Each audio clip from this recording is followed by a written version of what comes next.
Make your vocation your vacation. Welcome. This is the Lifetime Cash Flow Through Real Estate Investing podcast. This is where you'll learn strategies to help you achieve lifetime financial freedom through real estate investment.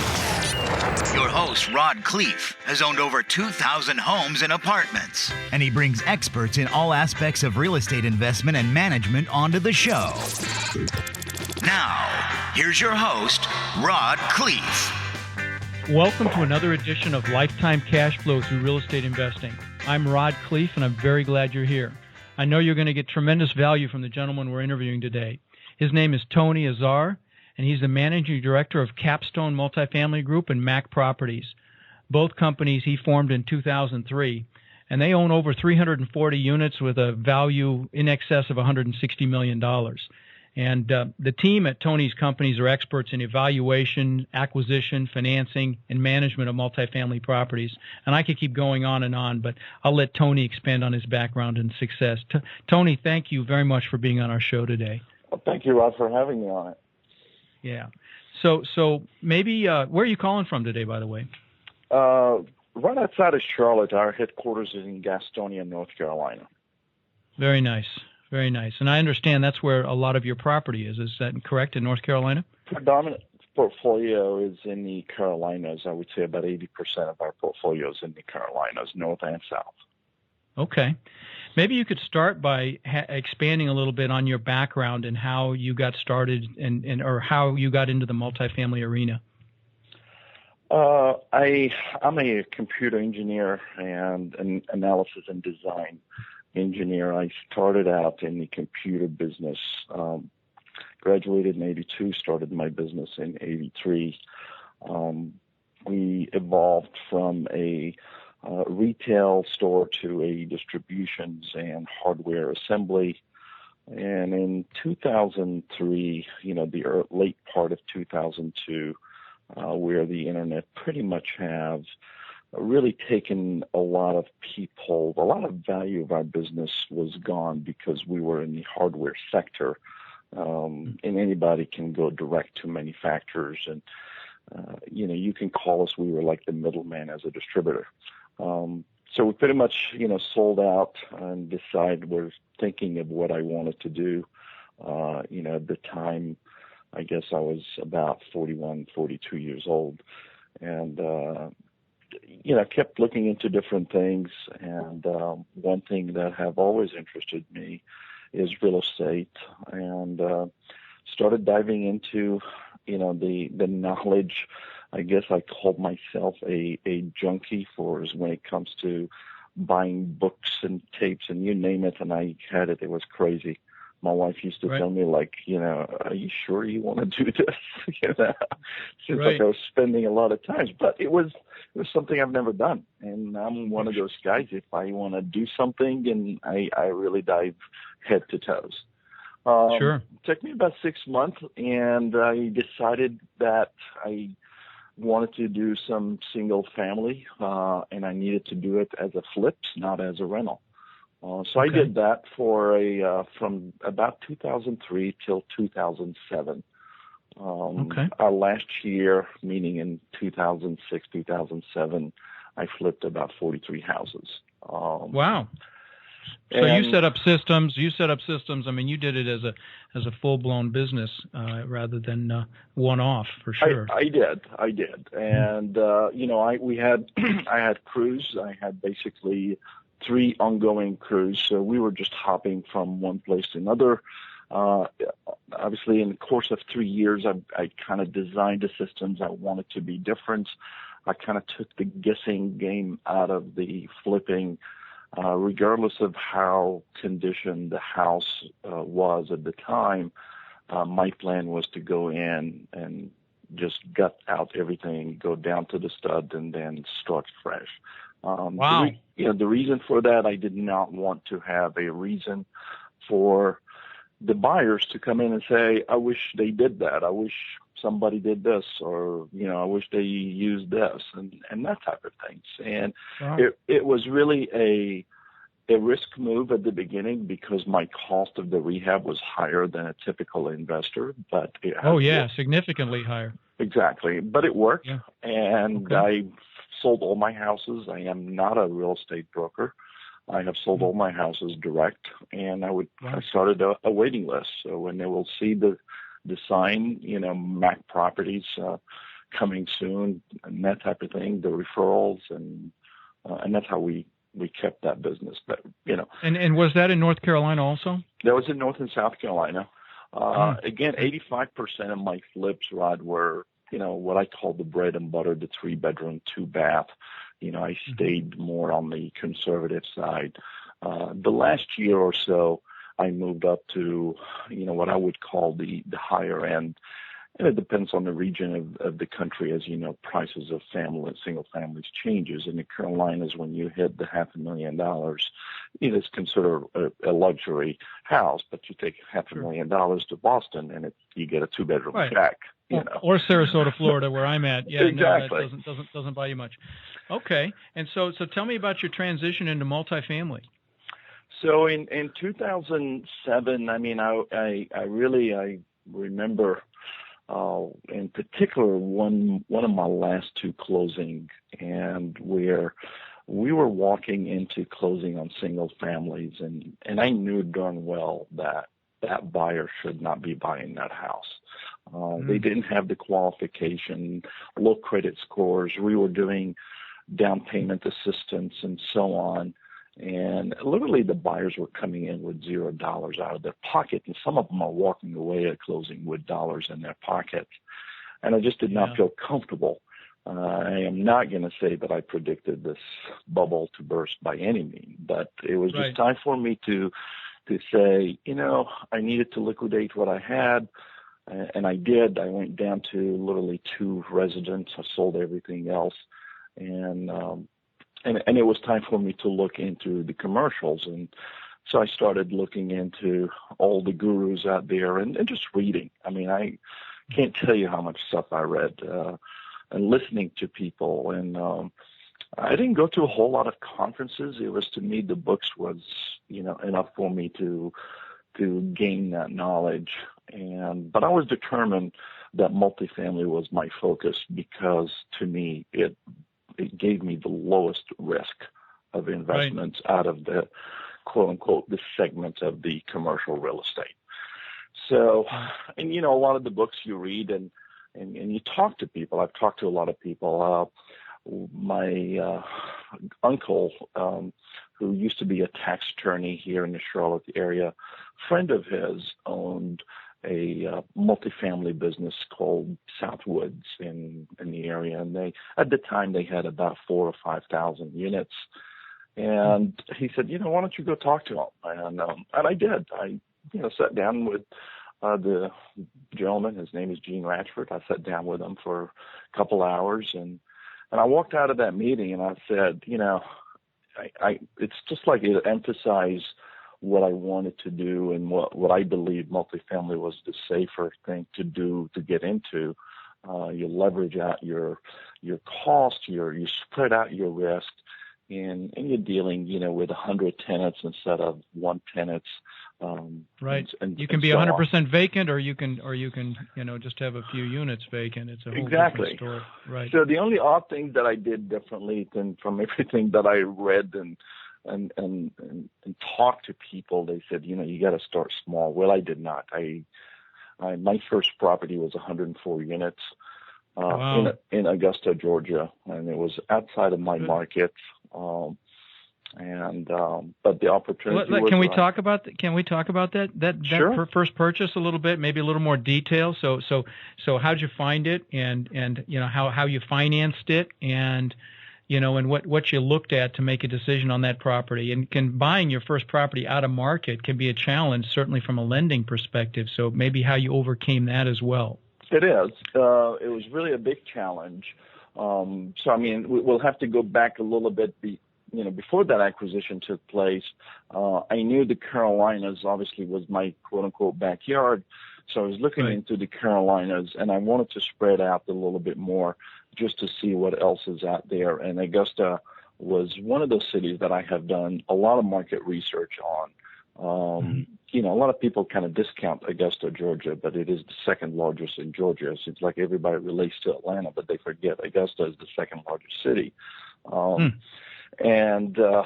you know, it's got that Southern hospitality truly.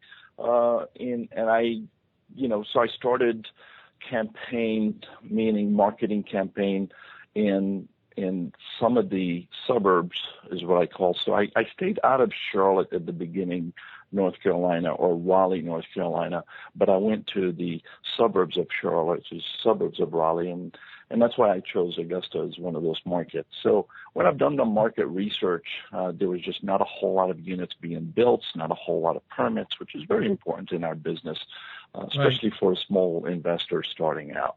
Right. You know, you got to know what's coming down the pipe, and you have to know your markets, you have to know your comps and your competition and what you want to do, how you're going to execute your business plan.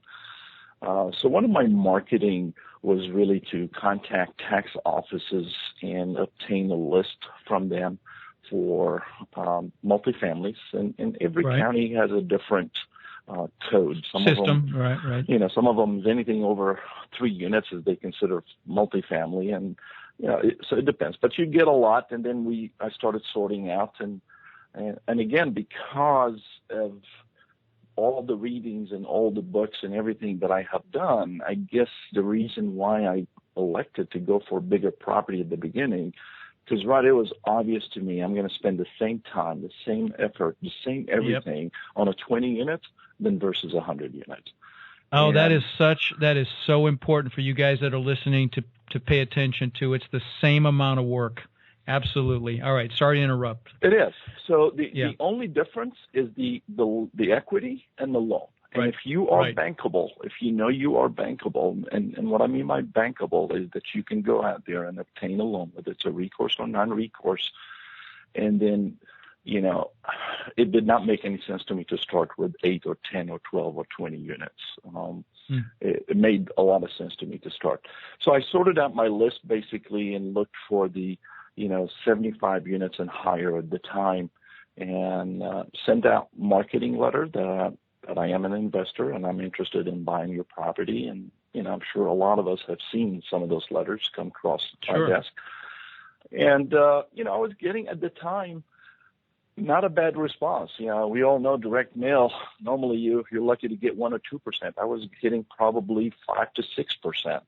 Wow. And one of the reasons is for every market that I researched that I wanted to market to, I went and got a local address through the USPS sites, which, kind of gave it that local guy. Hey, I'm not just somewhere out in California sending you a letter saying I'm interested in your property.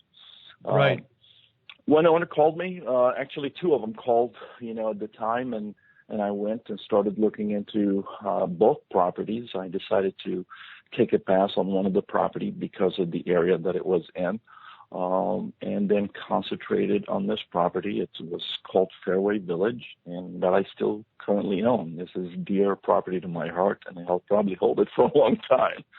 Sure. Just started discussing with the seller. The seller was probably at the time, I would say in the 70, early 70s of age. There were 3 partners, and they were all around that age. One of them lived in Augusta still. The other 2 lived in Alabama, and they wanted to liquidate, and they had total of 3 multifamily assets. They have already sold 2, and this was the last one that they controlled. And really, sometimes, Rod, a lot of people don't believe in luck, but you got to be there at the right time in the right place. The ideal situation for a startup investor is a seller financing. Right. And I didn't even have to sell that. His name is Mr. Bogan. He came out and he said, Tony, we've sold some properties and we've already taken some hits on capital gains and we don't need that. Would you be objective to do a seller financing? And oh, no, sir. No, that sounds terrible. Go ahead, twist my arm. Oh, that's awesome. So it did. So we did a seller finance, and basically. What kind of loan to value did you get? He actually gave me 80% because he really was trying to minimize his capital gain as much as possible. The only thing at the time, and I was, that was one thing a lot of people asked me, like, what the interest rate, what was it? I mean, it wasn't really bad at the time in late 2007 was like 6%, I think. And that was a good rate back then, actually. It was. It was probably, 250 points over what the market was or something like that. But, right. For somebody who was starting out and it just dropped in my lap, the guy wants to give me seller finance, I would have been an idiot to say no or try to negotiate that. Now, did you have the equity, or did you bring in partners, or how did you do that deal? So I had the equity for my first deal. Okay.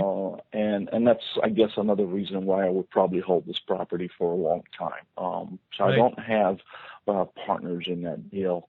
And so we, went through the due diligence and did what we needed to do. And the first one, like they always say, it's a doozy. You kind of have to make some mistake and learn. It's okay.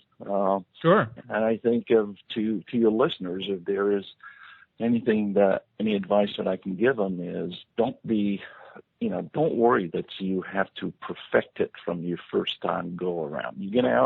You are going to make a mistake. You try to minimize those mistakes as much as possible, and always have an exit strategy. I think Sure. With that being said, we bought it, we closed on it, and like I said, we still hold it till now. Wow, that's fantastic. So, how do you fund your deals today? You syndicate, I assume, or what do you do? We do syndicate, but we always participate in the deal. Again, I like to have a skin in the game per se, and I think that helped us syndicating and recruiting investors. A lot of investors have tried syndication or done syndication without any money out of their pockets. I personally don't believe in that. So we participate anywhere from 25 to 50% of the equity, and we syndicate the rest. And we syndicate it to accredited investors.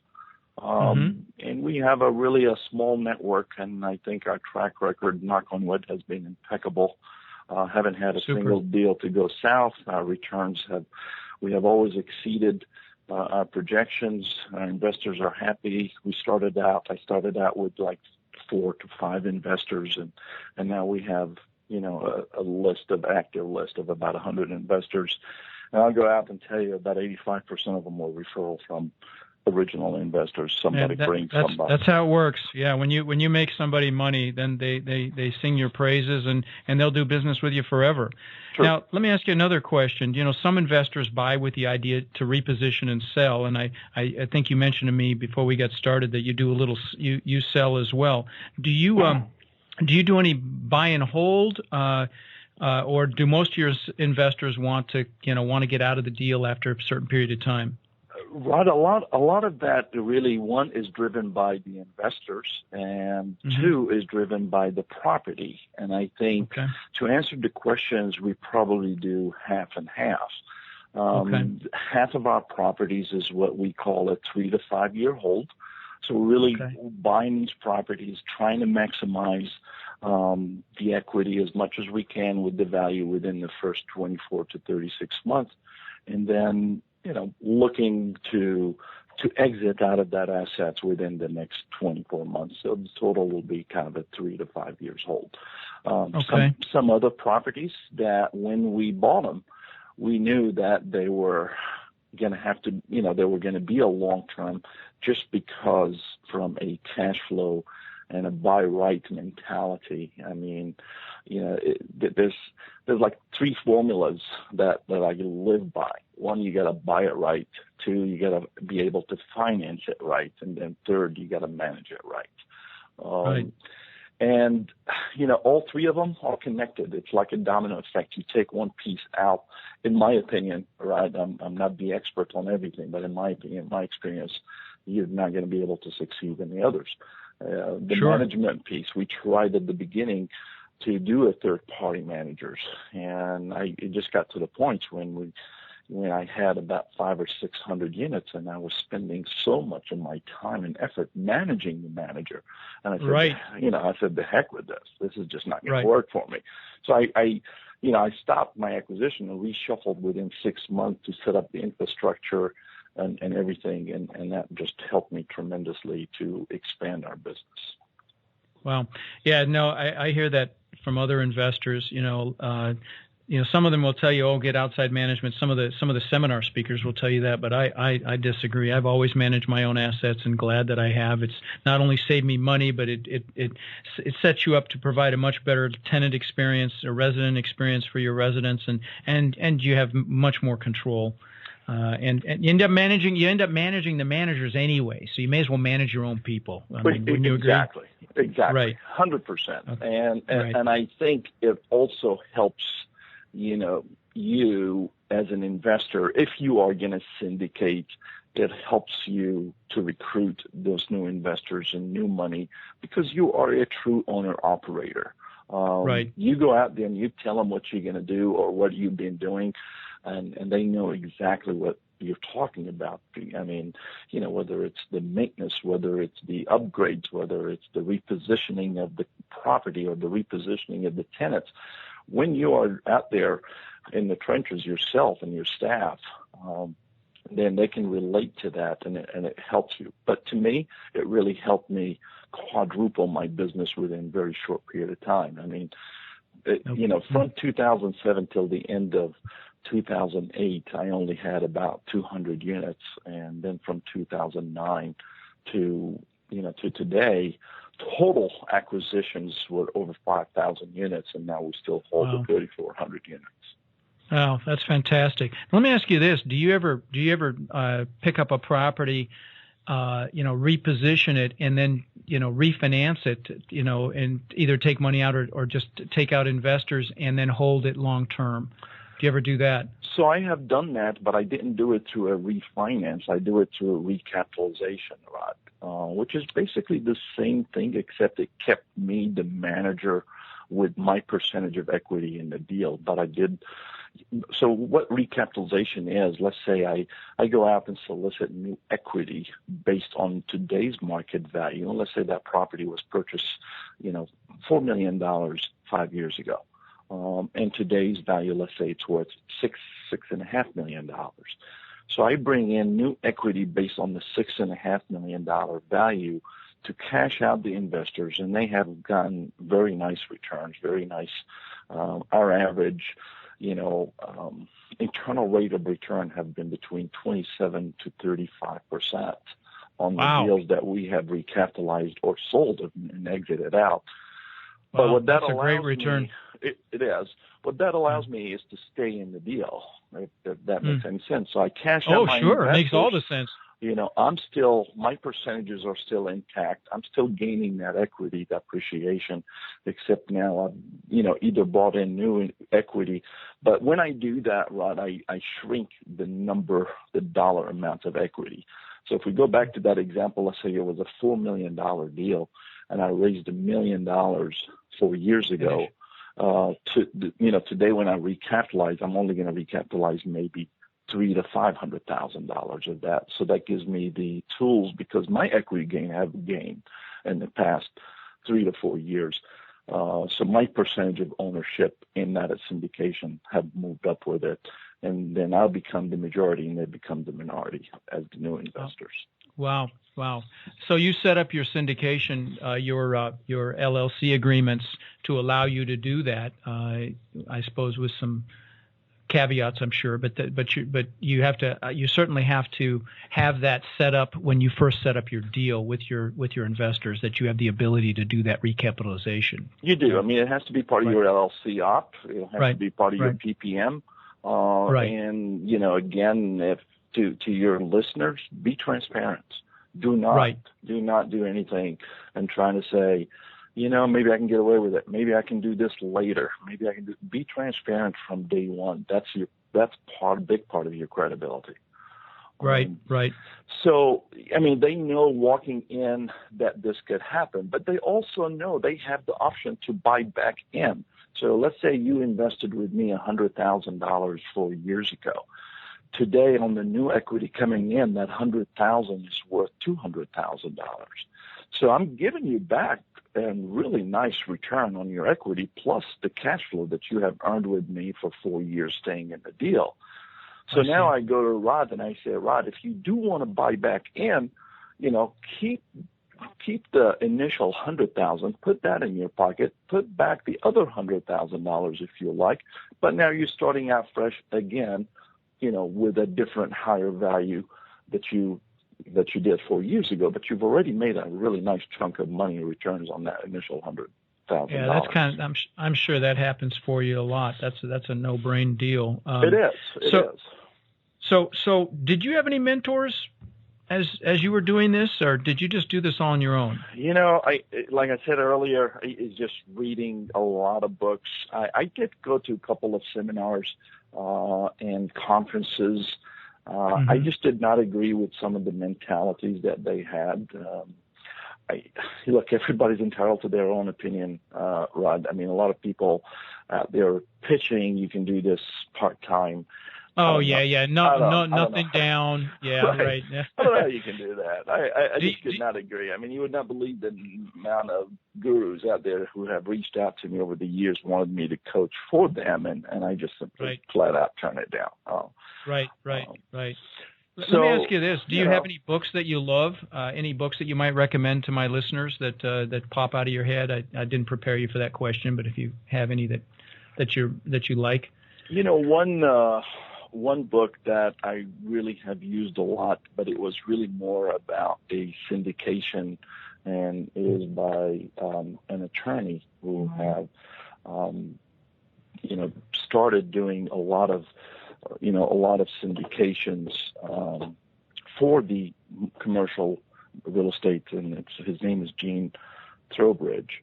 Oh yeah, he's a famous guy. He's very well known. Gene Trowbridge. Yeah. Right. Mm-hmm. I went, and it's called "It's a Whole New Business," the book.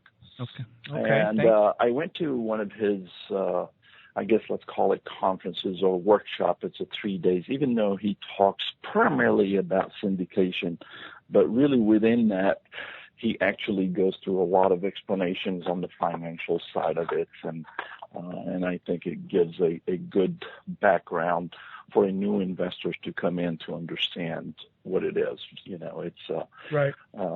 So that's really one of my best books. I mean, they're yeah. He's a good. I've heard nothing but good things about Gene. So I really appreciate you bringing him up and that book. And I didn't know he had that book, so I will pick that up myself. So we also do a very powerful 5 to 10 minute weekly episode that's entitled Your Driving Force Tip. We talk about goal setting, visualization, motivation, things of that nature. So I always like to ask my guests, where do you get your drive? What makes Tony jump out of bed in the morning to conquer the day? I love what I do. I think you asked me earlier if I had a mentor, and my mentor has always been my father, who passed away 20 years ago. And unfortunately, I didn't get, during my, adult time, I should say, didn't get to spend a whole lot of time with him, because I'm originally from Syria. I came here when I was 17, went to NC State and got an engineering degree, and my parents and the rest of my family were over there. By the time they moved to the United States, unfortunately, I only had to spend a few years with him. But one thing I remember he used to tell me is to make your vocation your vacation. And it's true. Oh, I love that. Yeah, I love that. And you really got to love what you do. And I'm a family guy. I have 5 daughters. 3 of them works with me. Oh, that's fantastic. You're blessed. And they all went and got their college degrees and everything else. I started having kids young, I guess, Rod. So didn't force them into this, but they have always known their dad to be, entrepreneur. I mean, my resume from outside of being on business by myself, in business by myself, but it really pretty much sucks. My whole resume consists of 3 weeks working for IBM before I started my computer company after I graduated. And then, so all they have seen is, their dad on his own, pretty much, with all the businesses that I have done. And, after their colleges, they went out and, tried, they worked for somebody else, which I wanted them to, for about a year or so. And then they came back, and two of them handles the day-to-day operation on the management company, and the third one is over the accounting. Wow. Now you're very lucky to have your girls working there. That's I'm actually grooming my son to come work with me as well, and that's why that really resonated with me. He and I are actually going to a commercial boot camp here in a couple of weeks. I'm taking my wife and him, so I think you're very lucky to have family involved. Now, what I'd like to do next is ask you to share both maybe one war story, where you really got bloodied, or got your butt kicked, and then maybe one victory story, one real home run. Can you think of each of one of those? Okay. I guess one deal that I got really bloodied on, it was my second deal that I have acquired. It was a property in North Carolina, and I bought it from a REIT that was selling it, and I went through the brokers. It wasn't through my marketing campaigns or anything like that. And at the time I was really have been building, because I bought my first property on my own through the marketing campaign. Out of honesty, what I didn't do, Rod, is I didn't build my team, my outside team, whether it's the attorneys, whether it's the CPAs or anybody that you're going to rely on. So, right. The contract, the PA on that deal, it just like 140 some pages, and I'm going, oh my gosh, this is crazy. Oh, and you didn't have an attorney for yourself at that point? At the point, I did not. So I went and hired a local guy. Right. And really, that local guy that I hired he should not be in a practicing law, but right. It is what it is. So there was a lot of things that we missed in that, and one of them was my due diligence. If I needed to extend my due diligence, my earnest money, which was at the time $50,000, I believe, on that deal, right. that it goes hard after 30 days.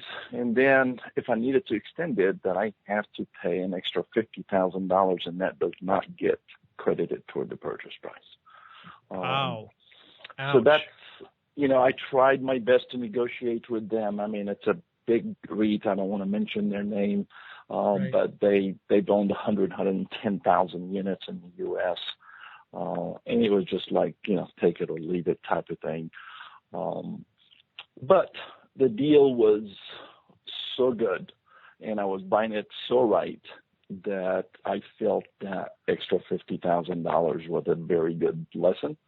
And, to me, $50,000 back then was a lot of money, and still is. Sure. But especially being the second deal, it just kind of got me like, ooh, you really screwed up, Tony. Yeah. So that was a $50,000 seminar. That was a $50,000 seminar. But I'm going to continue on this deal. Also, my second mistake on the same deal was when I underwrote the deal, I did not do typically what I do now. Obviously, you kind of learn from your mistakes, and sure. You should contact the tax assessor's office, find out what the mill rate, find out when the next assessment is, and so on. Now, North Carolina is not a point of disclosure. South Carolina is a point of disclosure. What that means in South Carolina, if you buy it today $1 million, if that value was $500,000 yesterday, the $1 million becomes your new value for the tax assessed office. So North Carolina is every county is different. Some of them, they do a 2-year, 3-year reassessment. Some of them actually go out to 5 years. And I didn't do that. So my taxes, I underwrote the deal for $27,000 of property taxes. And, and after we closed and everything, and we closed actually that deal in October. And, when I got my new tax bill, it was like $30,000 $36,000. It was about $10,000 higher than what I anticipated. So that was my second mistake on the same deal. So really, it was a $60,000 mistake on that deal. Wow. Yeah, well, that happens, and that's. I'm really glad you shared both of those. Now, tell us a home run.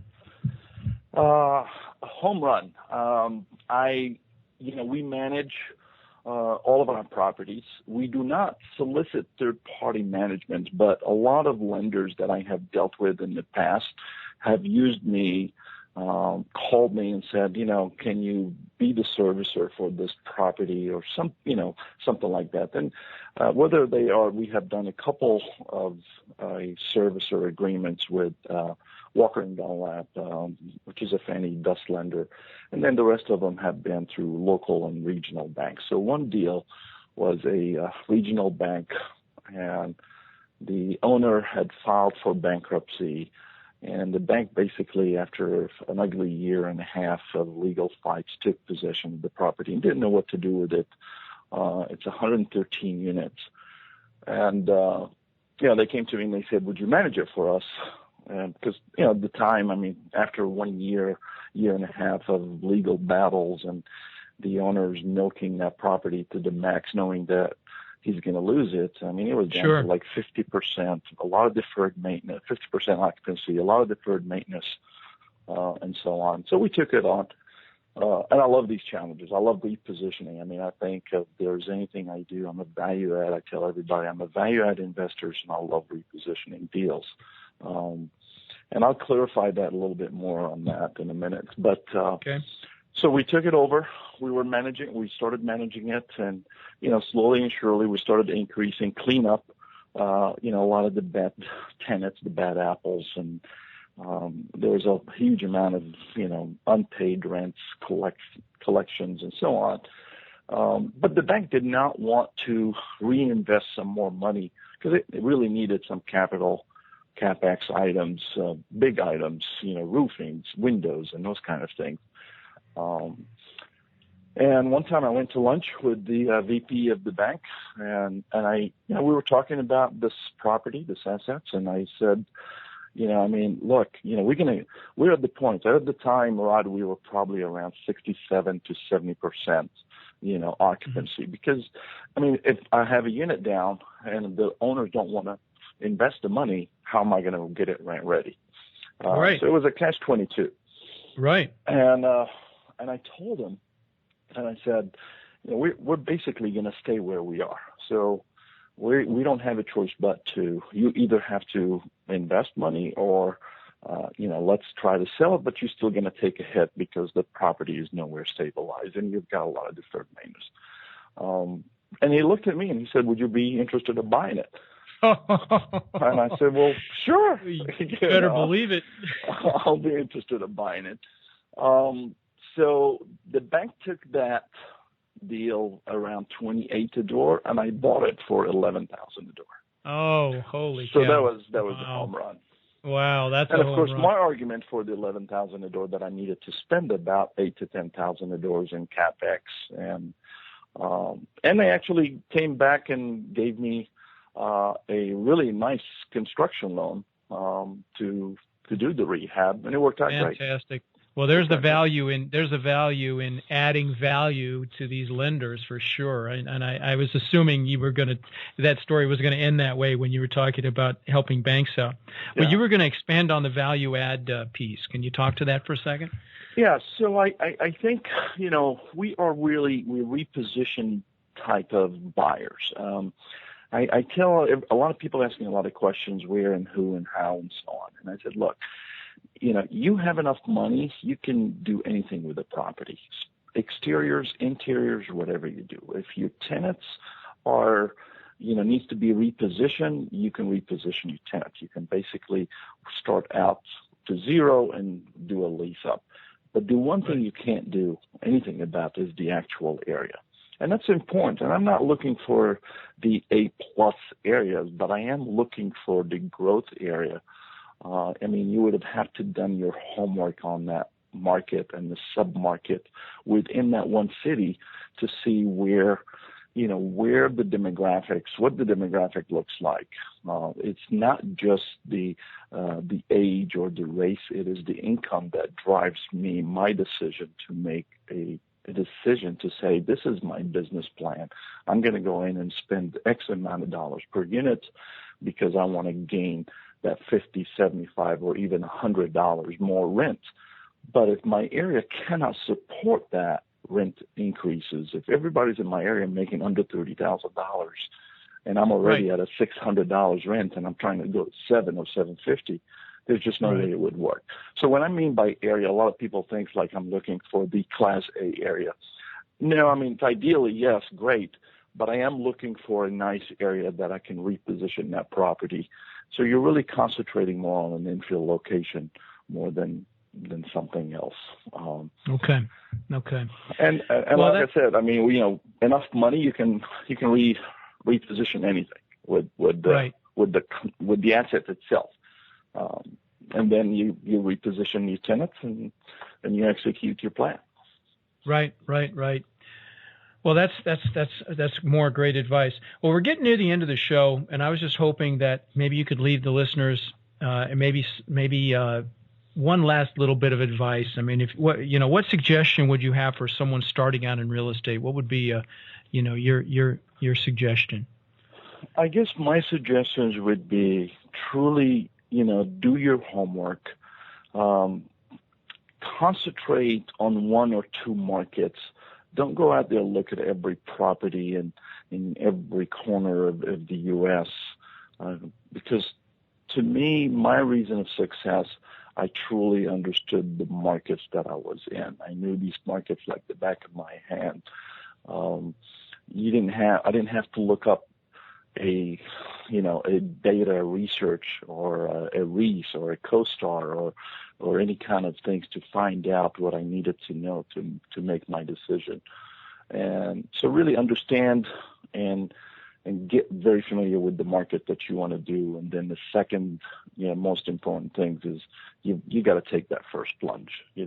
We all just do it. You just got to like Nike says, just do it. You really got to. I mean, yes, everybody talks about fear, but you should have fear. To me, we're not human if we don't have fear. But you need to find ways to overcome that fear, and the only way to do it is just to go ahead and take that plunge and do it. But make sure, just like when you buy a property, you have a period of time to do your due diligence. Implement that same philosophy for yourself. Do your due diligence on yourself first, and then move forward. Love it. And that's what we talk about in my little 5 to 10 minute driving force tip episodes that typically come out on Fridays. Well, Tony, thank you so much for your valuable time. You've added incredible value today, and I hope we can stay in touch and follow each other's successes. It's been great. Thank you, Rod. All right, thanks. Thank you for listening to the Lifetime Cash Flow Through Real Estate Investing podcast. If you've enjoyed the show, please subscribe and then take a moment to visit iTunes and leave a 5-star rating and review. For more resources to connect with us further, please visit our website at lifetimecashflowpodcast.com. Tune in next week for our next show.